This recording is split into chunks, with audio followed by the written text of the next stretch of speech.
Hello to Dr. Anita and all my fellow classmates. So today I am going to present on the topic of Maysir and Gharar in Islamic finance. The question is, what are they and why Islam avoids them? Before I proceed to my presentation, let me introduce myself.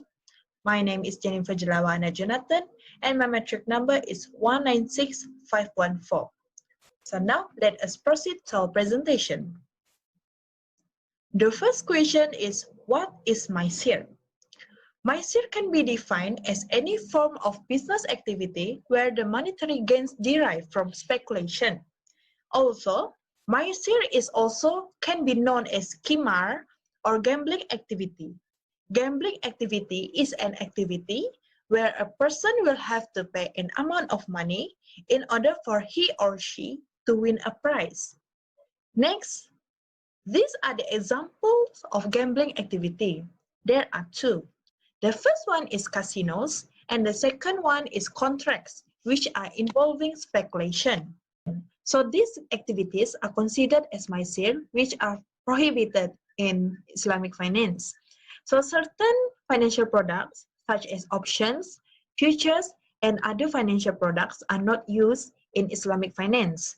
This is due to Maysir is forbidden in Islamic finance.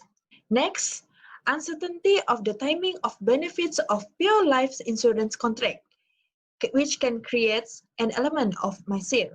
The next slide is, I'm going to talk about the prohibition of Maysir. Why is Maysir prohibited in Islamic finance?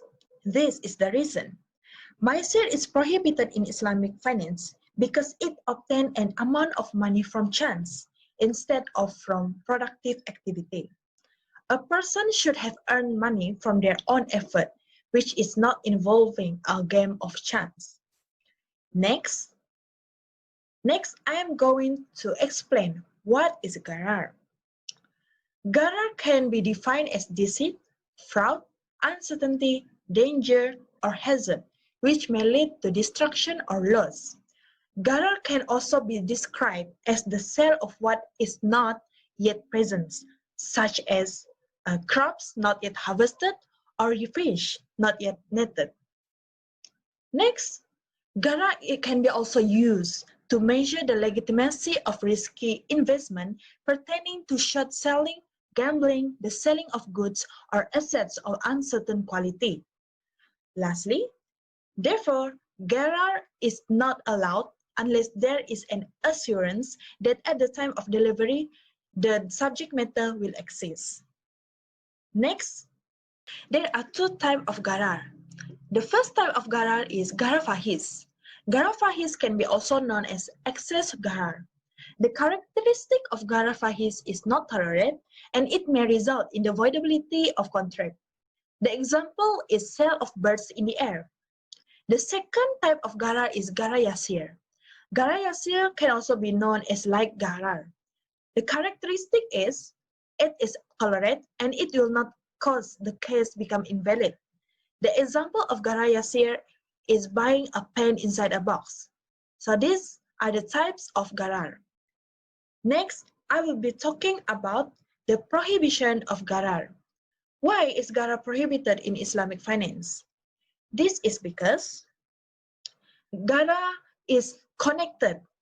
It has connection with uncertainty, deception, and risk. Gharar can also cause injustice or fraud against any of the parties. Also, Gharar can also be considered as the justification and guidance to forbid contracts, which comes from the hadith. This hadith contains sayings of Prophet Muhammad, which it spoke against the selling of fish in the water, saying, "Sell not what is not with you." So this is the explanation on the prohibition of Gharar.